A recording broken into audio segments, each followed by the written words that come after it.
There we go. Okay, welcome everyone to the June 2nd caucus and work session of Albany Common Council. I'm Kelly Kimbrough, President Pro Temp. For the record, we have present council members O'Brien, Doche, Fahey, Ballerin, Hoey, Love, Johnson.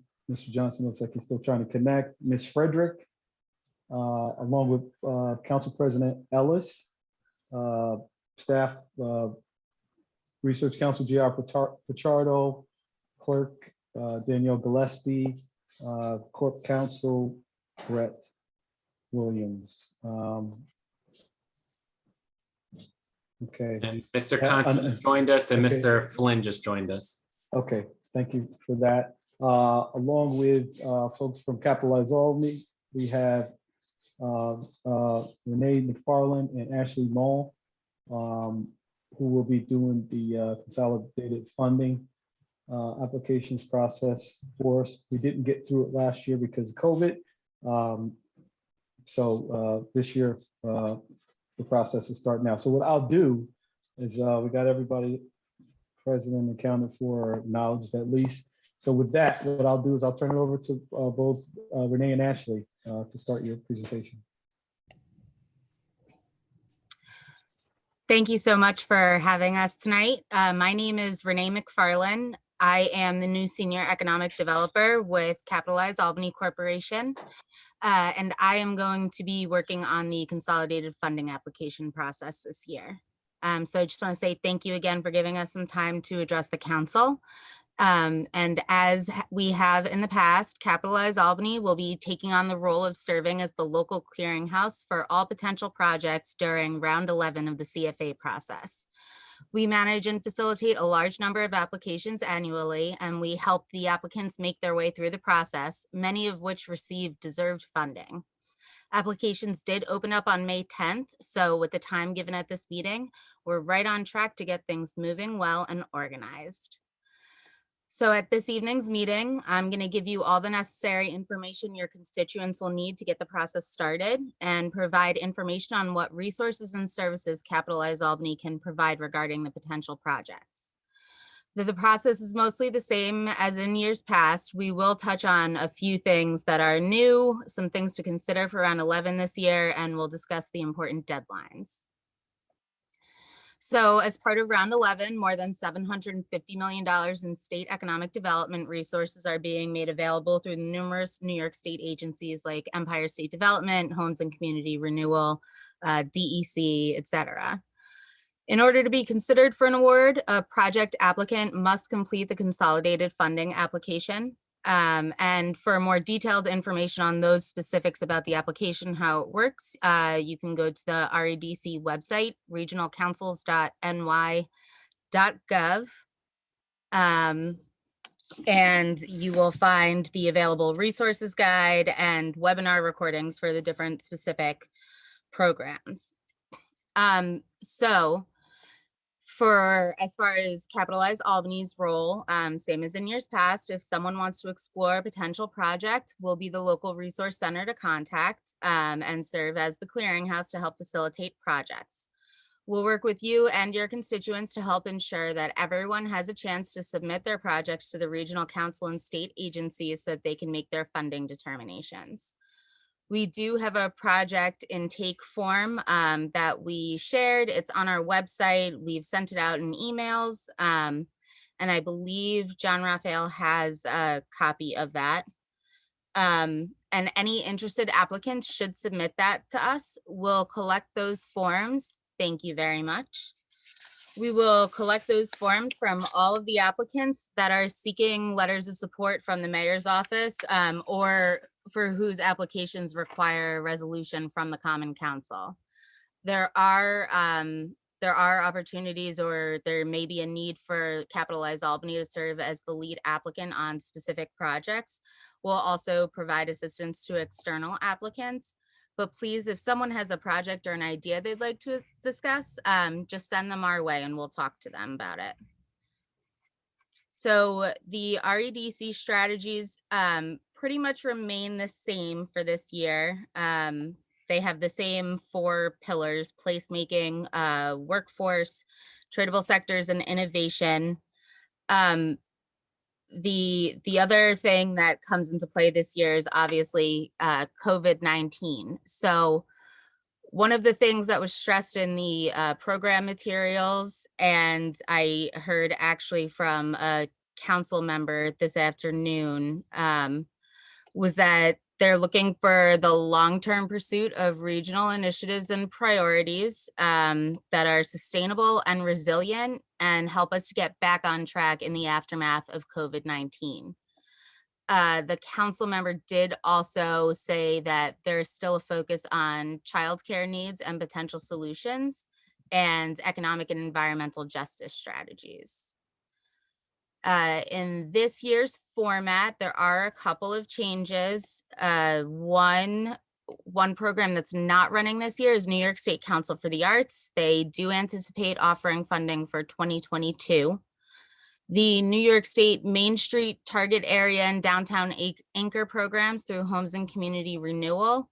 They do have flexibility for applicants to request funds to help alleviate the impacts of COVID-19, but those requests have to still be tied to the intention of each program. So if there's an extra, an extra little bit of funding that someone needs to make their business more COVID friendly or things like that, then they can request the additional money for it, but the crux of the application still needs to fall within those programs.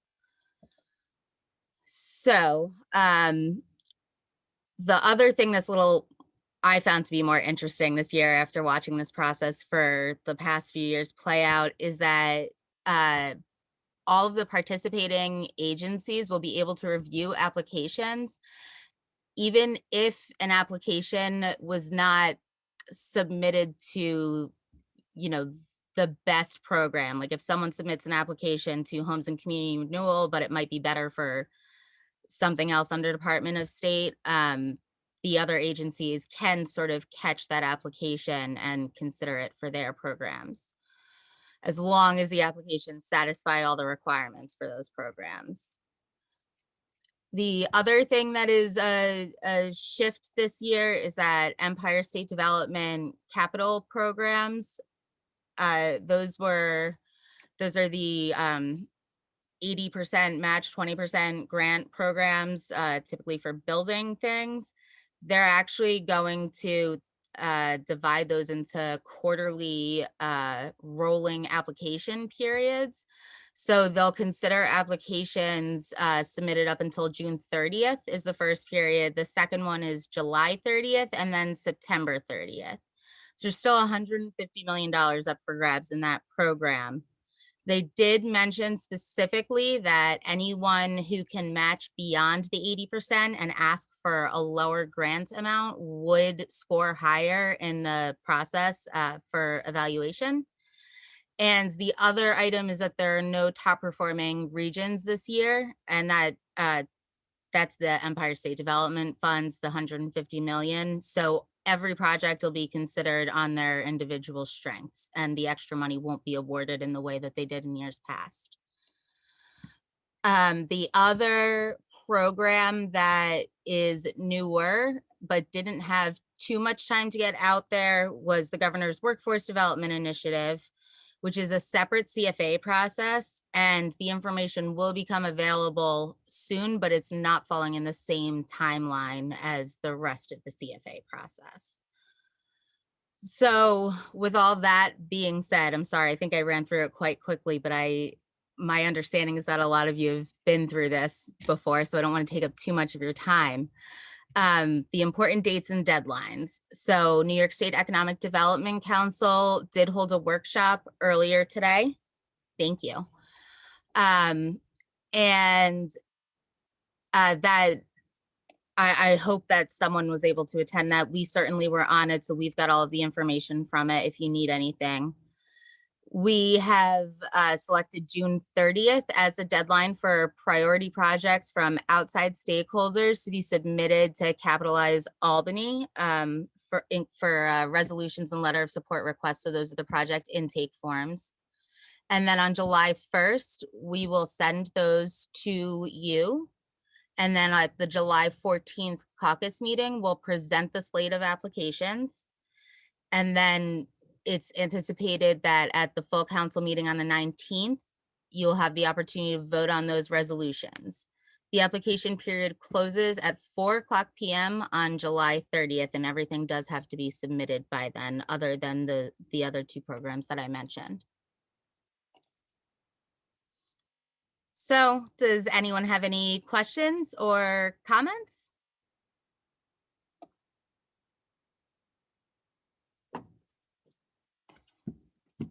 Councilmember Douche. If the application deadline is July 30th, I think is what I heard, I'm wondering how we vote on applications on July 19th. Because like in past years, we have to be able to provide the resolutions for the application deadline so that the applicants can submit those so that they can submit those resolutions for the deadline. So we have to have the council review the project descriptions based on the project intake form that we collect by the council meeting that's immediately prior. So July 19th meeting is, I believe, the last council meeting that you have prior to the July 30th deadline. So that's why we have it teed up to be presented then. We will get the intake forms on the 30th. That will have as much project information that has been fully developed for the application that is available at that time on the 30th of June. And then the plan would be to remit those forms to the council the very next day, as soon as we have them all collected and compiled into a PDF. So that you'd have as much time as possible to review those projects before the July 19th deadline. We would obviously, as the schedule indicates, we'd provide an overview of those projects at the caucus meeting immediately prior. I think that's on the 14th of July, so that we'd sort of tee that up. As we've said in years past, these projects are screaming towards the deadline, so they're not always fully baked by that June 30th, but that is the farthest we can push that out and be able to have us time to digest the applications, to provide those letters of support, have you guys have the time to digest the applications and process, vote on and process the resolutions to get them back to the applicants in time for the deadline. Thank you. I forgot about those glitches in there. Sorry, it's been, in essence, it's been 2 years since we didn't have the process last year. So all of us are sort of feel like we're starting from square one a little bit, but yeah, we're trying to do it where we get it to you as, with as much time as possible, but that the projects are still somewhat baked, as much as they can be. But with the deadline of the 30th and them needing to upload the resolutions, there's really no other way to do it. Yep, I remember now. Thank you. Okay,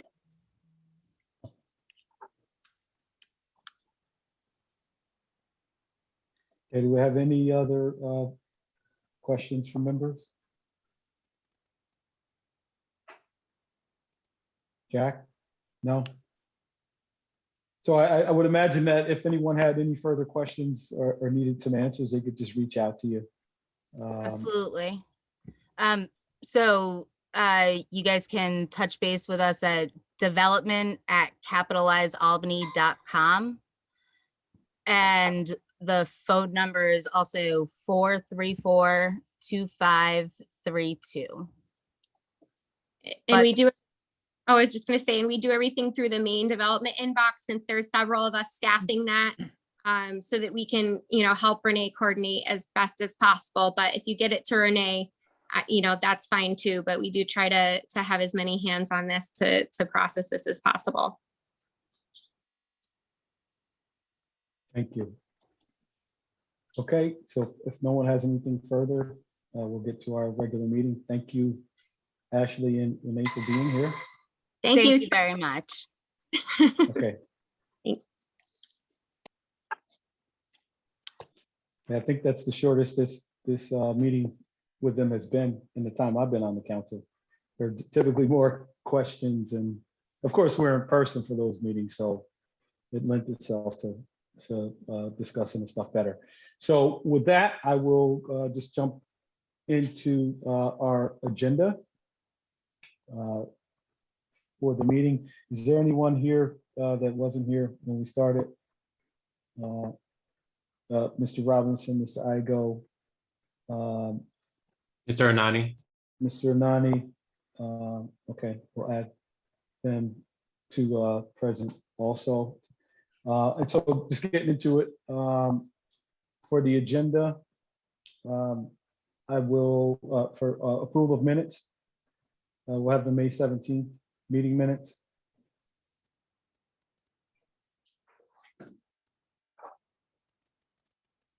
Oops. Yeah, Judy, go ahead. Yeah, I haven't had a chance to review that. Has anybody else had a chance? I think it just came in No, today's. it did. So, Yeah. okay, we can hold off if members want to. I'll go through. Well, maybe we just want to revisit that on Monday and Right. see if other people. If members are comfortable with it, that's fine. Yeah, all right, thank you. Thank you. Ms. Gillespie, did you have a You comment? can still review them and let me know if you have any edits, and then I'll change them as I get comments from other members regarding the minutes. Thank you. Okay. On to consideration of local laws. We have local law L by Mr. Johnson, Anani, and Hoey, with the support of Councilmember Ellis. That will be going to the Public Safety Committee for further discussion. Mr. Johnson, did you want to say anything about it, or you're fine with the committee discussion? I'm okay with it Okay. going to the public safety. Thank you. Okay, all right. Okay, and so, oh, you know what? Yep. And so next will be from me under local laws, local law M of 2021. It's essentially that last version of our attempt to make some amendments to local law C. It's essentially the same, but this will go to public safety for further discussion. It'll be introed and then it'll be a referral to public safety. Okay, next under local laws held, local law C will be up for a vote. Do you want to talk now, Mr. O'Shea? Is your hand up from before, or?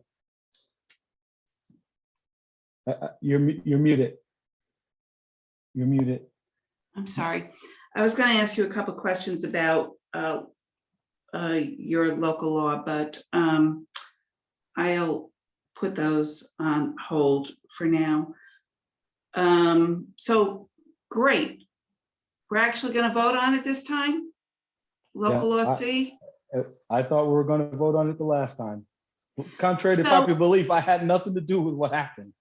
Well, except I was a little surprised that you voted to table. You were one of the votes to table the last time. I was also a little surprised, being that Ms. Fahey had indicated during caucus that she thought that people's minds were made up, that she also voted to table. Is Joyce here? I believe so. All right. So I'm sorry, I only get 9 people on my screen. So Joyce, I'm wondering how it came about that you suddenly moved to table the last time. I'm kind of wondering how many times we're going to go through this. Right, but what I don't want to do, Judy, and I don't want to cut you off. I'll let Ms. Love speak. But I don't think we should go back into this and have the meeting all over again. We're to the point where you wanted it to be. But Ms. Love, will you want to respond to Ms. Doche? No, well, I decided to table it because I figured the conversation wasn't going in the right direction. And my community was very concerned.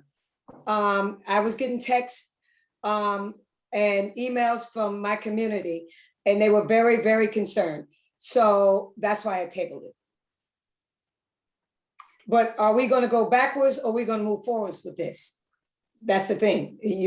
Are we going to have another heated conversation, or mine is still tabled? Or that's a question for Kelly. No, it's not. We're voting on it. It's moving forward. We are moving forward with it, with a vote at our Monday meeting. So Okay, I'm not sure people are asking me. no, can I say People- something? People are Can I say asking me what happened, and I don't have answers for No.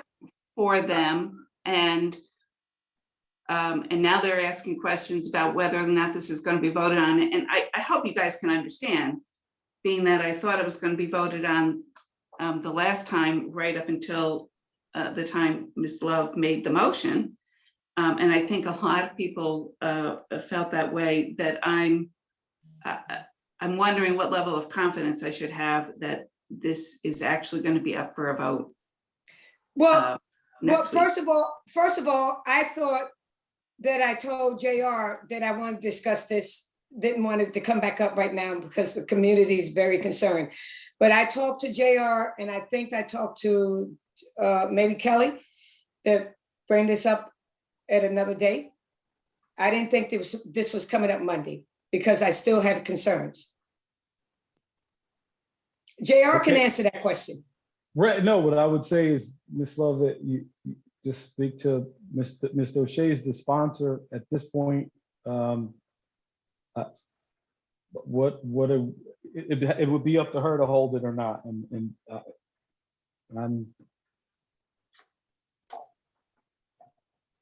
I would like to I'm respond. I'm like most members are ready to vote. So, all right, I think Owusu, your hand was up first, and then Yeah, Mr. Barron. Yeah, thank you. The council president made it very clear last meeting, and I thought his message resonated with many members. The residents of the city of Albany deserve an up or down vote on this. And right now, quite frankly, when I speak to many of the residents who've been following this discussion, essentially it's kind of embarrassing.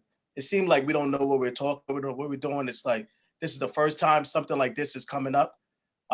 It's really unfortunate. I don't want to go down that rabbit hole again. And I think that I support what the council president said. The residents of the city, whether you support it or not, vote your conscience. Vote your conscience. And I think that there's nothing wrong with it passing 8-5 or maybe 15-0. Again, there's nothing in the law that states that it has to be a perfect vote for it to pass. I think people need to really vote their conscience. If you believe it's the right thing to do, then vote yes. If you believe it's the wrong thing to do, then vote no.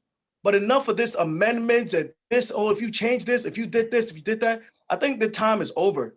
I think it's time that we provide the residents of the city of Albany what we were elected to do, to make these tough decisions. Whether you support it or not, the residents of the city deserve an up or down vote. Enough of this has been going on for weeks. Individuals will table it and don't come up with not a single amendment until the next meeting during the day of the vote. People will come up, well, if we could change this period, if we could just comma. But this is an opportunity all this couple of days that individuals who wanted amendments could have sent those amendments in. And to this day, there's not a single amendment. So I believe, and I think I'm really getting frustrated about this because it's really embarrassing the common council. The rest of this city deserve an up or down vote. We cannot keep tabling this.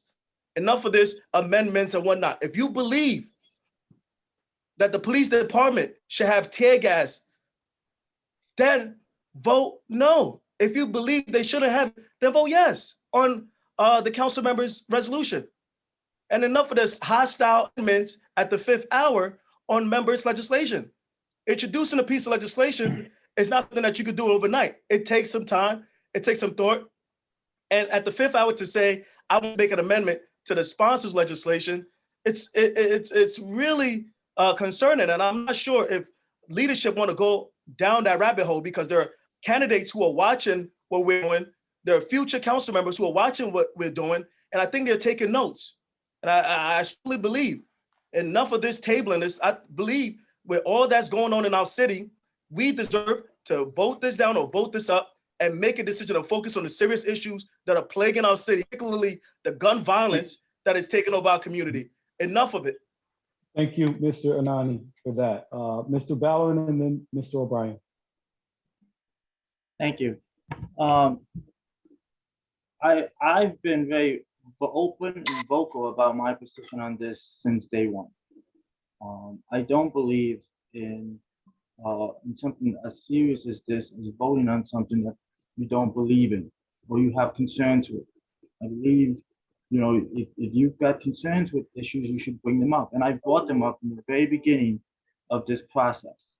At the last caucus, after we went around the table and everyone had their two points or 3 points they wanted to make, I said, okay, so now how do we want to start this conversation on this topic? Do we want to start by going over what we all agree on and then discuss what we don't agree on and go and have that discussion and have that difficult conversation? And the decision was to go forward and vote. We're going to vote for it on Monday. I was ready to vote for it on Monday. I think a lot of people wouldn't be happy with the way I was going to vote, but I was ready to vote on it on Monday. And I had made that decision based on what was on the table and what's being offered. You know, if you don't believe that something is, you know, if you believe in your amendments, if you honestly believe that they can make the policy better, that they can help preserve life, then yes, you're going to fight for them. And yes, you're going to want to have them be put on the table. So, you know, I don't have a problem with having that discussion right now, if we want to have that discussion. I don't have a problem with going to vote. I know how I'm going to vote. I know how I was going to vote on last Monday. If there's an imperfect bill, I'm not going to support something that I can't wholeheartedly support. And I've asked for there to be amendments. I've asked for my amendment since day one. And it's not something that it's not something that's been easy for me to fight for. It's not something that has been easy for me to stand up for time and time again. But I think we gotta have the conversation. We have to have the conversation. I think last time when we started having the conversation, it was a long meeting, and I get it, it was 9 o'clock, and people were tired. But instead of having it out and going back and forth and seeing what people agree with, if there's language that more people can agree on, we didn't. And what did we went to a Monday that was messy at best, embarrassing at worst. So my opinion is, let's have that conversation now, because we want to have change. We want to make this reform. We want to do this right. But every single city, Austin, Berkeley, San Francisco, every single city that has banned tear gas has had exceptions for exceptional situations. The exceptions that I've asked for is an exceptional situation.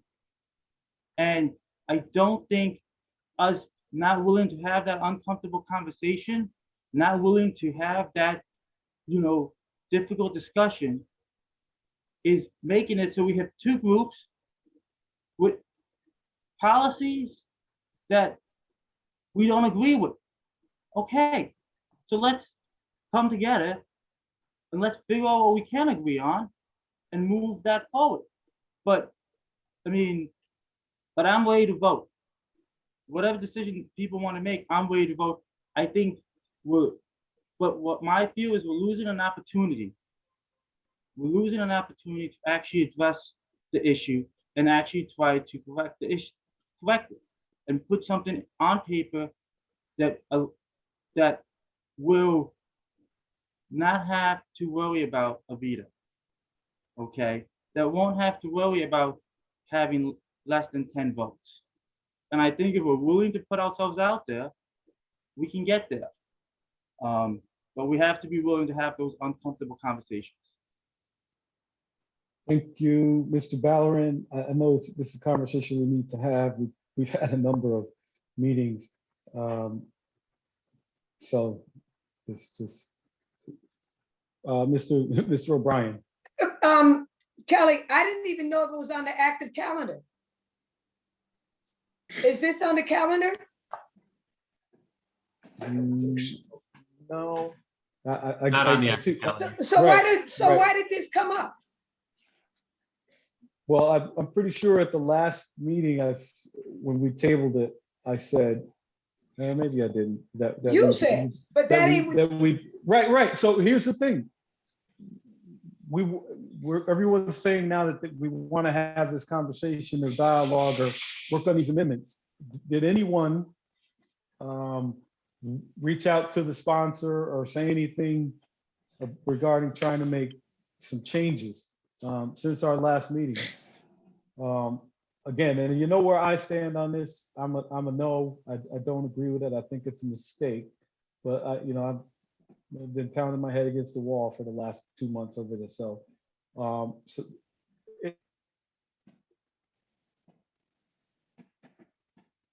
someone else has to decide. So, I'm frozen.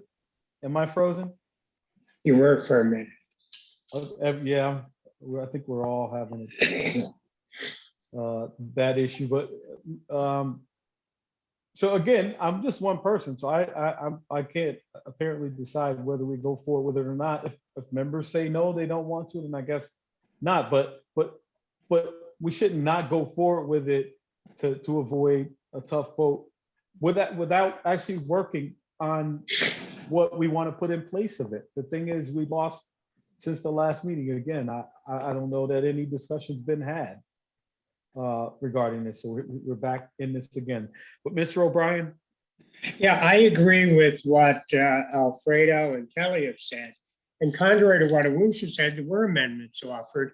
And to me, it's an individual point of view as to whether those amendments are hostile or constructive. Personally, I did not think that they were hostile, but since the sponsor thought they were hostile, I wasn't about to be pushing them in front of the sponsor because I think the mind was made up. But I think it's open to more discussion. And right now it looks like there's a competing local law that would accomplish the same thing, perhaps with more agreement. So I don't see the harm in waiting. And that's all I have to say. Yes, I agree. And I mean, essentially, since the start, folks have talked about amendments. I've offered a few, but we really haven't been able to change much of anything. The sponsor believes in what he believes in and is not willing to stray away from it. I can't. Mr. Conti's having connection issues. Oh, yeah, you should jump up and down. Mr. O'Shea, my apologies. Go ahead. So first, I need to address what Mr. Ballerin has said. Following the Public Safety Committee meeting, I committed to writing what I thought he had asked for in the way of an amendment. My understanding from talking to Mr. Hoey, what I produced, he thought was also reflective of that discussion in the Public Safety Committee meeting. When Mr. Ballerin did not respond, so I reached out to him. So this is going back maybe 2 months ago. And he then let me know that I had covered part of what he wanted to be covered in an amendment, and I had not covered something else. At that point, Mr. Ballerin let me know that he wanted an amendment that would allow the use of tear gas essentially anytime there was a gun or gunman, and that there was a risk of a shooting.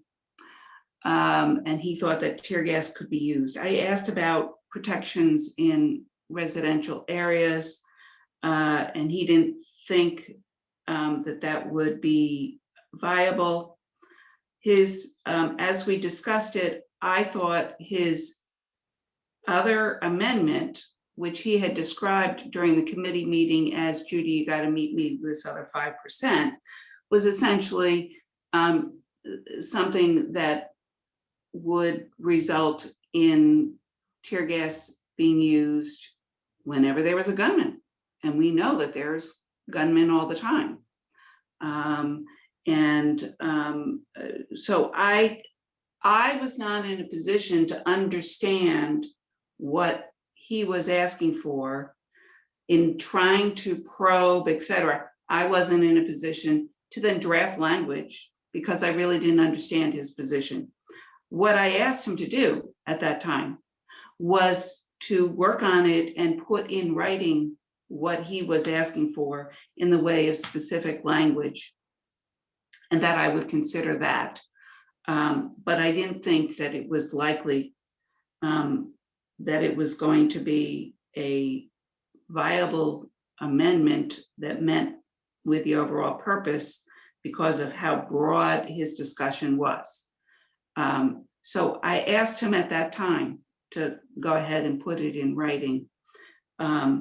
And now throughout this discussion, Mr. Ballerin refers to a second amendment, and that's what I'm hearing from other people who have had discussions with him, and they're asking me what his second amendment is.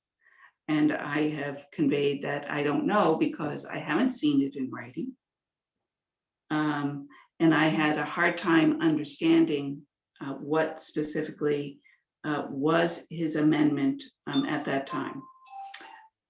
It has been 2 months, and I think that there's been ample time for Mr. Ballerin to go through that exercise of putting pen to paper and providing us with an amendment that makes sense. When I hear people talking about, oh, we've offered amendments,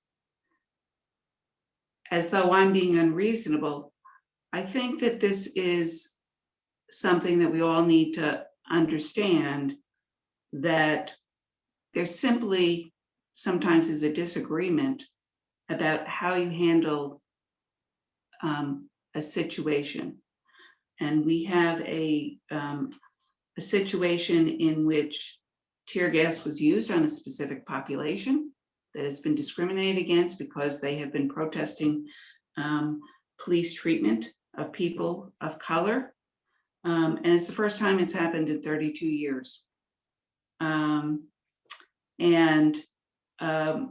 we're trying to craft language, and there's also this entire process. I see this amendment as a very clear message about demilitarizing the police.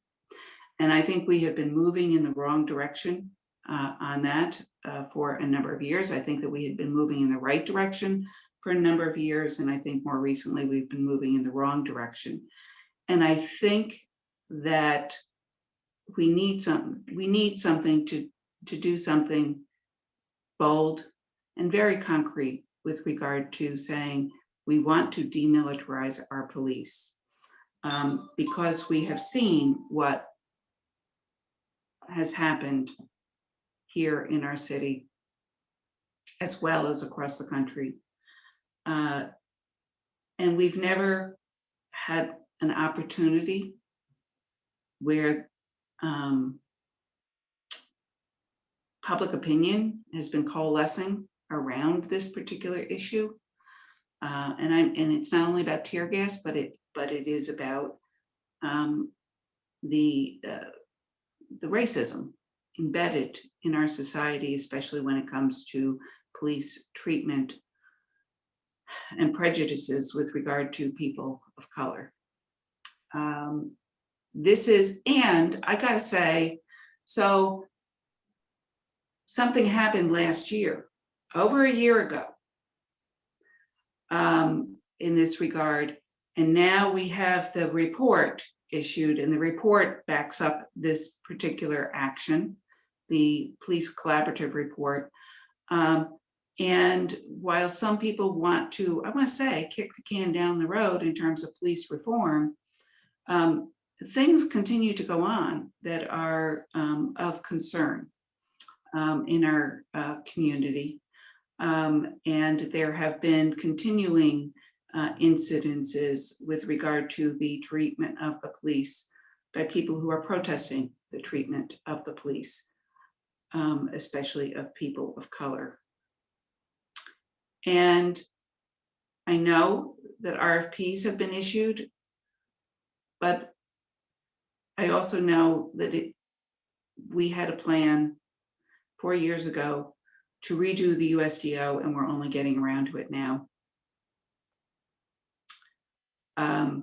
So that's part of the reason why I feel some urgency around this particular move at this particular time.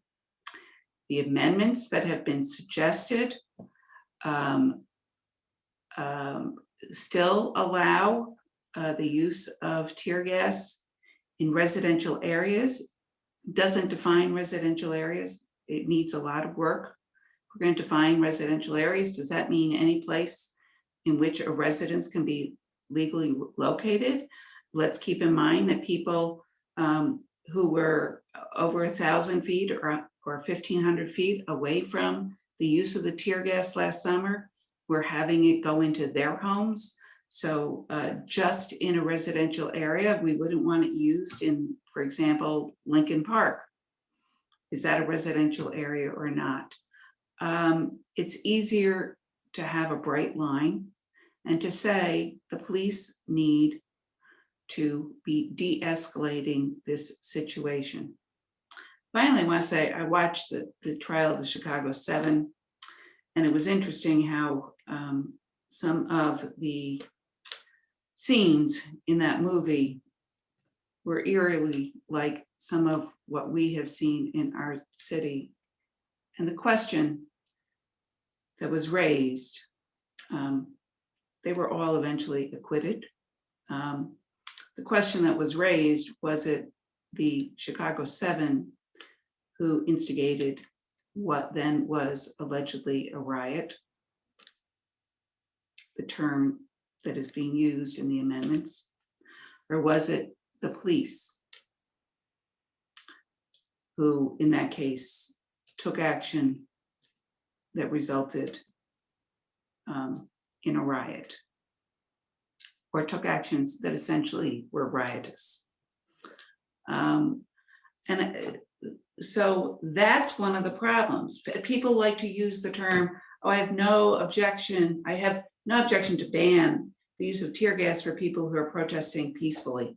And then we can argue about what is a peaceful protest.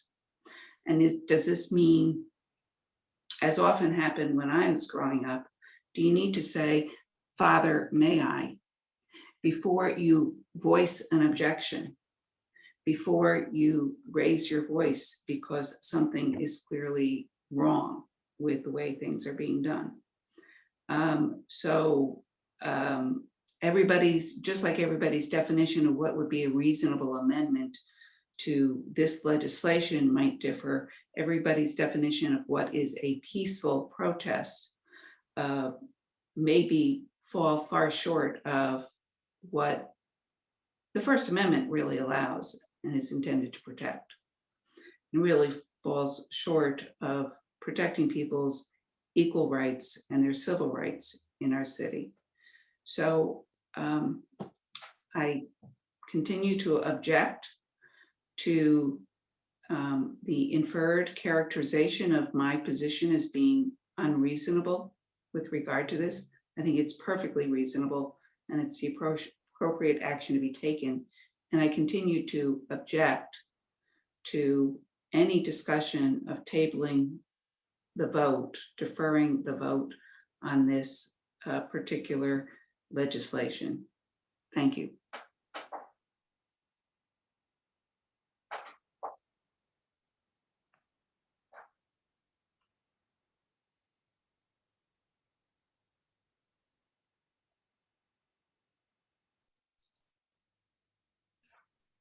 I'm muted. I'm sorry, Mr. Conti. I was wondering if it was me. So I am having some connection issues. Sometimes you guys skip in and skip out. I don't even know if you can hear what I'm saying right now. You all look frozen, actually. We can So hear I you. assume you're not hearing me. I can hear you. I don't know. I think we need free municipal internet. So I'm just going to make an observation in some way. I guess I'm a little frustrated because I think the more we talk about this issue, the less we're actually talking about police reform. And I don't necessarily think the two are the same. All the amount of time we've been spending on this issue is time that we be spending talking about comprehensive police reform, how this might fit in. We should be talking about the collaborative report and going through the collaborative recommendations more so than we have. I don't know if anyone's hearing me. We should be exercising oversight on implementation of the collaborative report, which is happening right now. And so as implementation of that report is moving forward, we're stuck in the mud here on this issue, and we're losing our oversight responsibility and authority. We're spending a lot of time on cherry picking issues out rather than looking at the comprehensive issue of police reform. That's my frustration. An observation. I'd like to see this council move on with issues rather than, cherry pick issues here or there for whatever benefit and not look at the bigger picture that we need to be looking at and that's moving forward. So has anyone heard what I said? Yes. Heard everything, Richard. I'm not sure if anyone heard me. Yes, we did. Can Yes, you hear Richard, me? we heard you, and We heard you. want to say That's thank you. it. Thank you. Mr. Johnson. Thank you. Once again, I want to echo the sentiments of Councilman Owusu. We've had many talks about this situation. I think that one thing that I'm gonna keep on repeating, the public has spoke loud and clear. The public doesn't want this utilized as a tool, as it's been referred to. The public is expecting leadership, both in the coroner office and APD, to start using their intelligence to, come up with different approaches, to just disregard the public. And I think it's been over 90% of the people who either wrote a letter in or spoke about a total ban. And for us to keep on getting to these conversations that take us in circles, like it was it was a teachable moment for me the last council, because that's the first time that I could recall something getting tabled, and especially in the manner that it did. And, I was confused because people said they wanted to vote, but at the same time, they voted for tabling it. So, as I said at the end of the council meeting, it was a difficult night to be a council person, because it's like we just ignored what the community, what the people are saying very loud and clear. And so, like, if a council member is saying that they had concerns, I would expect their constituents to be here today speaking about their concerns, because then it puts teeth behind the concern. But just to say a blind, my community has concerns, but we haven't heard directly from those people about their concerns. I just think that it's time that we move forward with the original bill, resolution. If it doesn't pass, it doesn't pass. Then we did our work. We did our job. If it doesn't pass and then somebody else wants to come up with a different resolution, that's a great opportunity. But for us to spend so much time going back and forth, and people pulling the knife and moves and expecting it to go away. It's not going to go away. The people spoke, and it's people that want to vote on this. So I'm hoping that we could come together and move this conversation and towards the direction that it's a crystal clear understanding that on Monday night we're voting for the resolution. Thank you.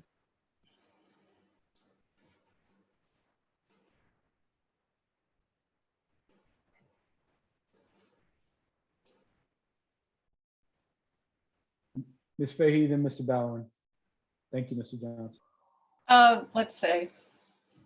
So, I mean, I absolutely was prepared to vote on this, but I had thought Joyce would be introducing an amendment, which is now local law M, and I was prepared after a lot of consideration to support that amendment. And a total ban at this point, I had made the decision I wasn't ready to do that. So when Joyce suggested that we table it, I felt more comfortable with going in that direction. So I wanted to explain that. And I also want to concur with Richard Conti's comments. I feel that this entire past year, and it's ongoing with just the upheaval we've had nationwide, and then the response of people who live in the Capital District to all the outrageous things that have happened nationwide, the increase in gun violence here and so on.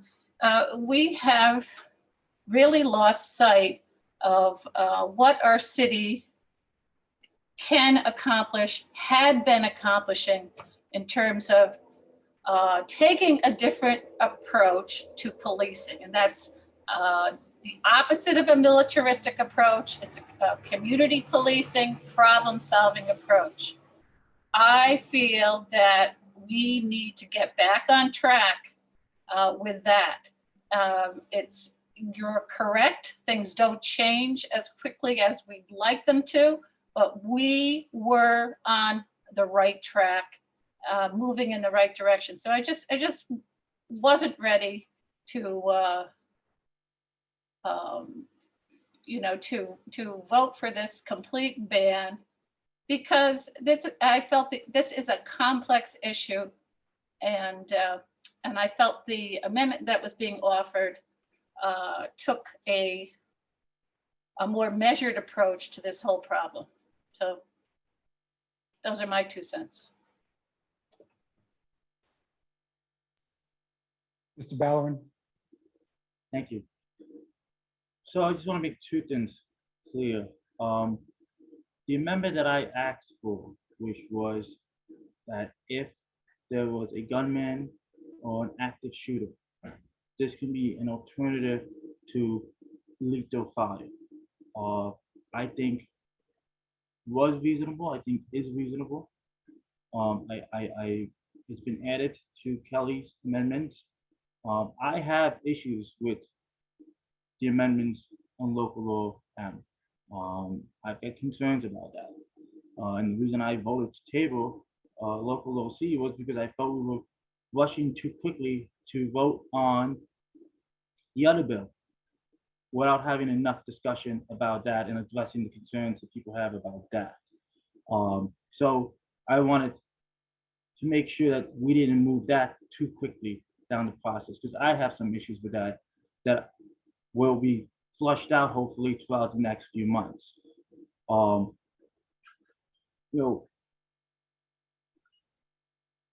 We all have our own experiences, and and this is a very, like I said before, this is a very personal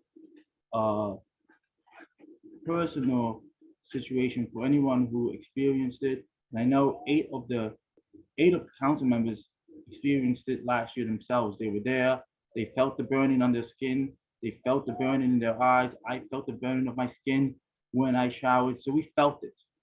So we get it. But we also have other experiences. And what I experienced in September, in my ward, when there was a gunman who was holding himself in one of my neighbors' homes, was real fear, real concern. And luckily, there was no shots fired. Luckily, there was no one injured. And at the end of the event, the end of the unpleasant, unimaginable event, the gunman walked out in handcuffs, not a body bag. So that's another experience that I brought to the table. There's another experience that I've been asking for to be heard. Because we can't just be so closed-minded to not be able to listen to each other and not be willing to have some openness on different issues and different concerns that people are bringing up. You know, that was a situation, wasn't a great situation, wasn't a perfect situation, but it was a situation when this was used and it preserved life. So I'm sorry, I've been asking for it, and I'm going to continue to ask for it. I also have concerns, just like many others, with the word riot and other language that's being used in some of those amendments. I have some serious concerns about that.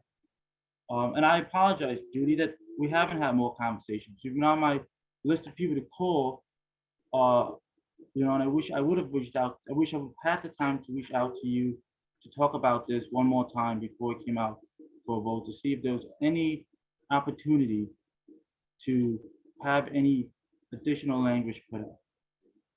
But I'm ready to vote one way or the other. I do think that I don't want to see local law M get pushed through because I have some concerns with that as well. And I think we need to really have a debate and discussion on it. And I think we can't just go to our corners. We can't just go to our safe spots. And let me tell you, this is not my corner. This is not my safe spot. Okay, this is everything from that. You know, and I just think we need to have these discussions, and we need to go over these bills and talk about the language on there, and not just about the theory, and not just about ideology, but the actual language on the bill we're going to vote on. Thank you.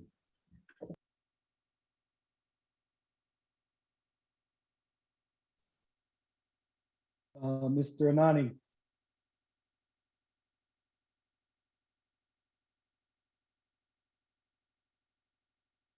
Can you all hear me? Mr. Anani, you had your hand up. You took it down? Okay. Mr. Robinson. Thank you. As I have mentioned previously, I am in favor of bringing this to the floor for a vote on Monday. I know that our goal at times as council members is to see legislation that we bring forth pass successfully. And I know that initially that there were concerns that this legislation would be vetoed. And you know, we are co-equal branches of government, and so we cannot. Our job is to give oversight and you hold administration accountable. So at times that's not always going to be possible, where the things that the people have spoken about will be successful when it hits the desk of the corner office. But as council members mentioned previously, you know, we've done our job, and now it's time to move forward. And I just have a question about parliamentary procedure from Monday. I don't know if this is a question for JR or Richard. Now that the vote has been tabled, does the person who moved to table it have to untable, or does it have to be moved in a different direction, a motion made in a different direction for the vote to occur? I think Richard muted. I'm on.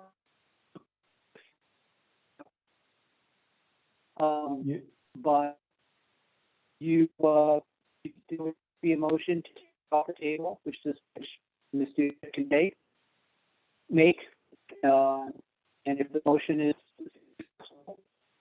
then the clause would council action as the motion to pass would be restored. She made just prior to it being is that clear? No. Richard, It's clear. we heard you, It we worked better heard you before. before. We heard Yeah, you Everything. before, not on this line, the phone line. We heard you through the regular Zoom. Hold on. Can you hear me better now? You got to disconnect the phone. Take your Disconnect the phone phone. off speaker. I put it in the waiting room. Okay. Can you hear me now? Okay. Oh my gosh. Hold on a sec.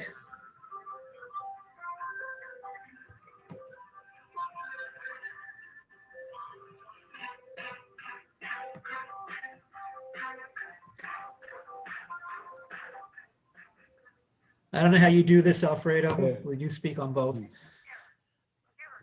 Okay, so at the last meeting, the local law, the motion to table was successful. So technically, the local law now is laying on the table. In order to take it up for consideration again, and just prior to tabling, Ms. Dochette had moved to pass. So that, in effect, by tabling it, her motion to pass was frozen. So someone would need to make a motion to take the local law off the table. If that is successful, then it is again before the body, the council, and the pending motion to pass is before the council. Gotcha. So Everyone Can looks I- frozen, can so I'm I- not sure if I'm can I getting a chime in reaction. here? Can I chime in here? Because I was doing some, reading in Mason's that we have adopted instead of Robert's rules. And essentially, unless there was a motion to table indefinitely or for a specific time, then the motion to table is only effective for the session. It's taken off the table for the session. So I do not believe that that is a continuing, I don't think it continues to be tabled unless there was an indefinite table with the intent of essentially killing the bill. So that's my reading of Mason's. I know that we switched a couple of years ago from Robert's rules.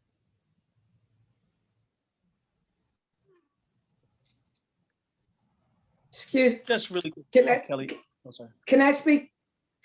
So Kelly, can you hear me?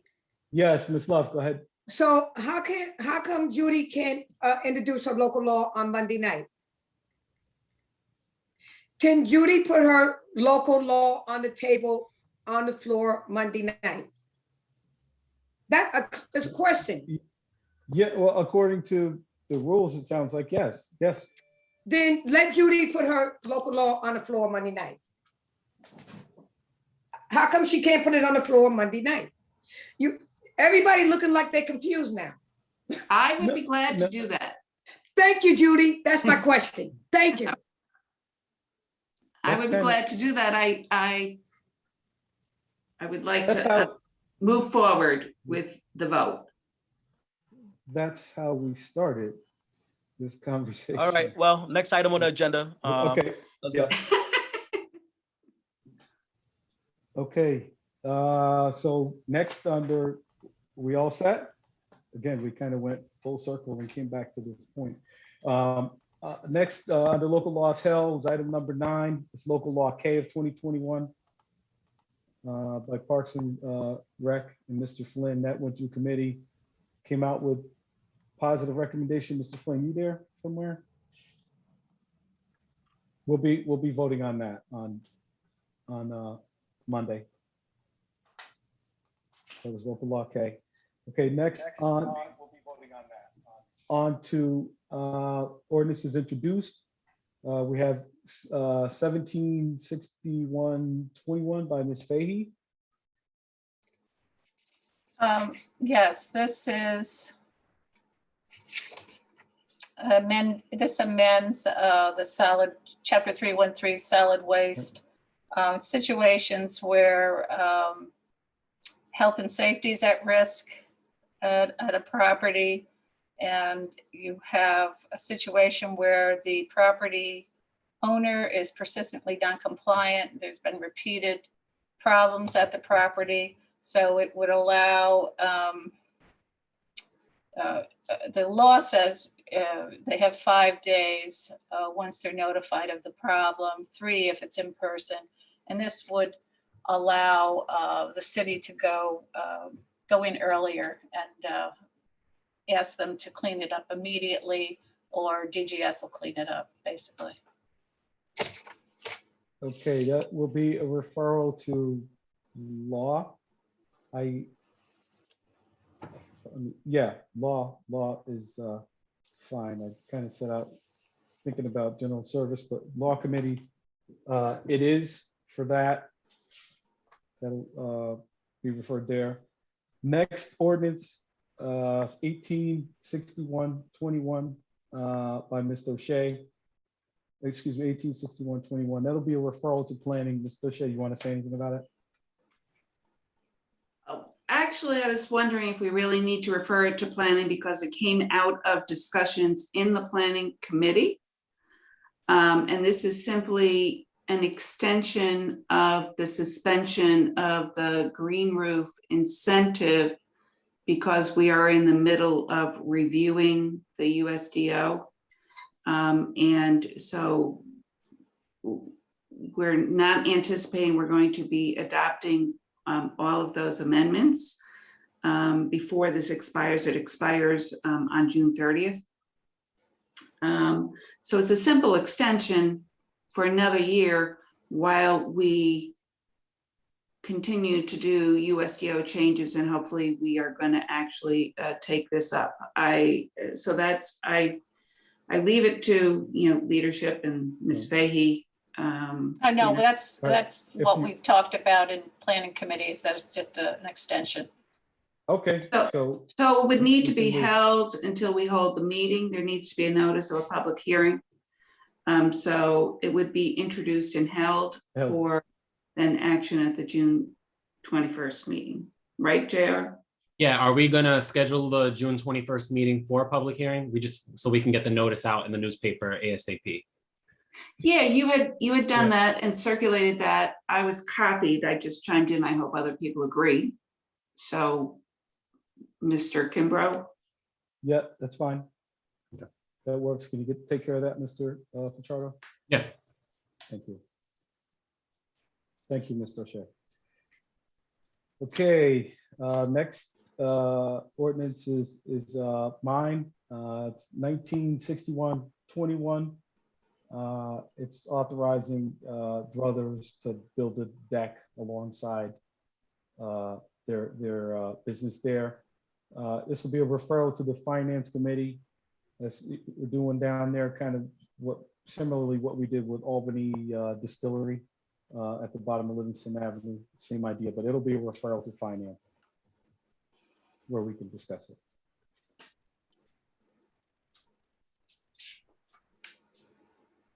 Okay.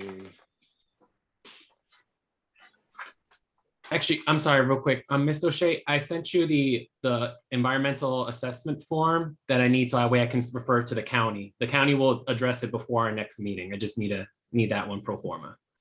Okay. All right. I'll make a note. Okay, thank you. Next on to resolutions introduced. We have 50-61-21R by Mr. Robinson with the support of Council President Ellis. Mr. Robinson, you want to speak?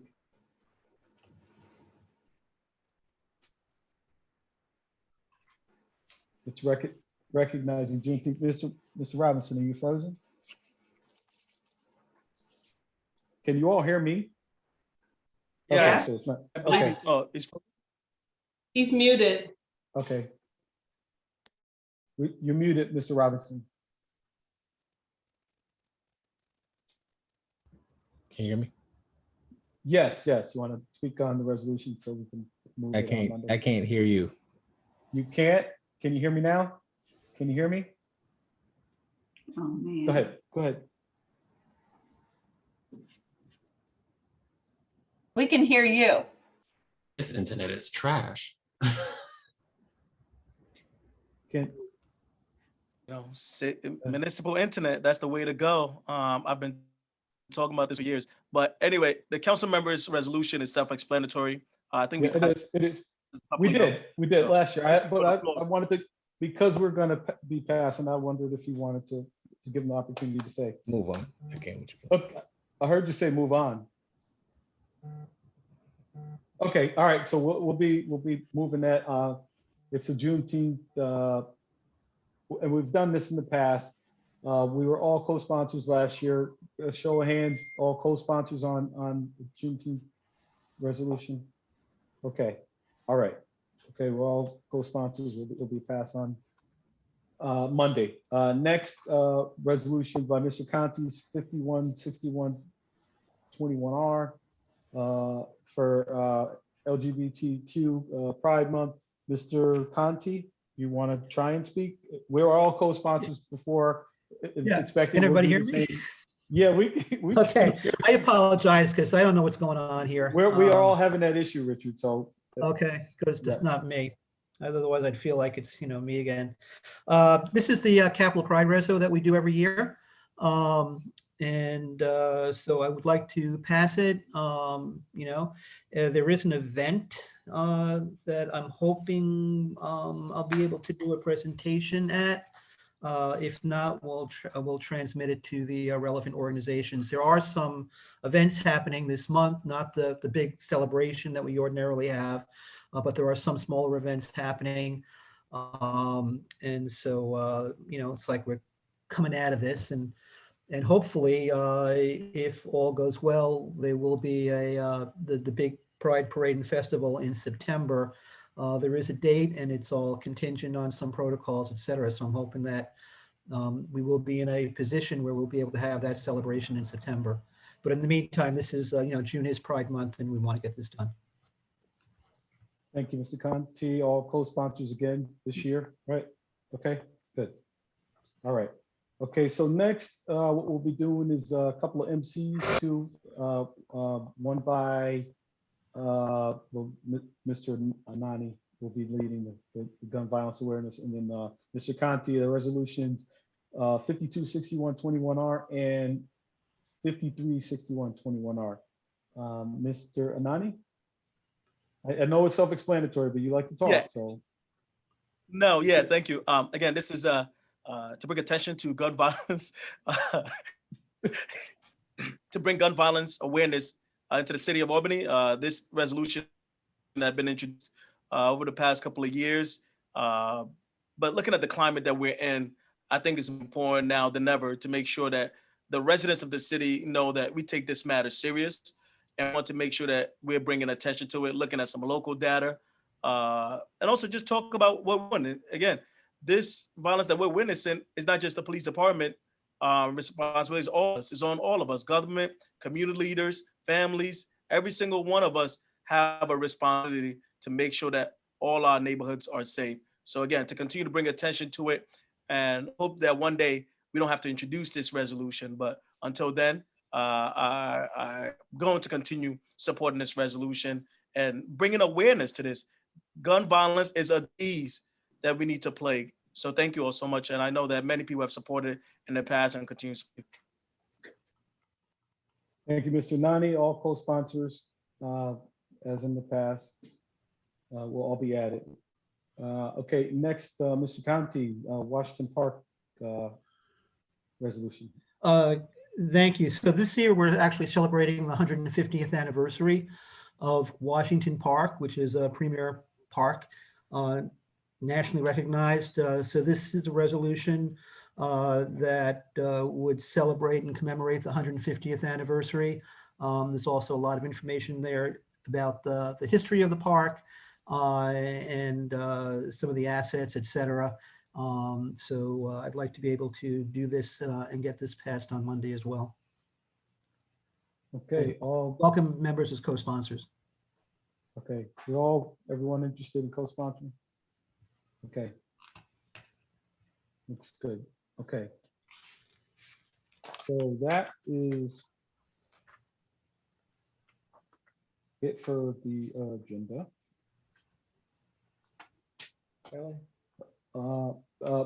Ms. Fahey and then Mr. Igo. Thank you.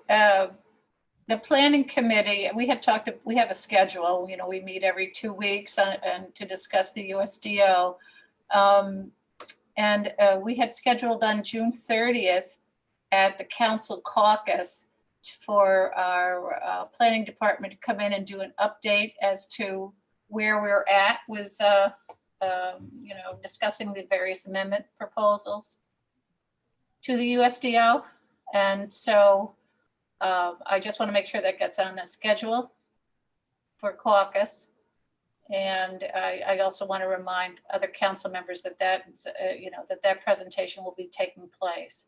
We're also going to send out a press release, which we'll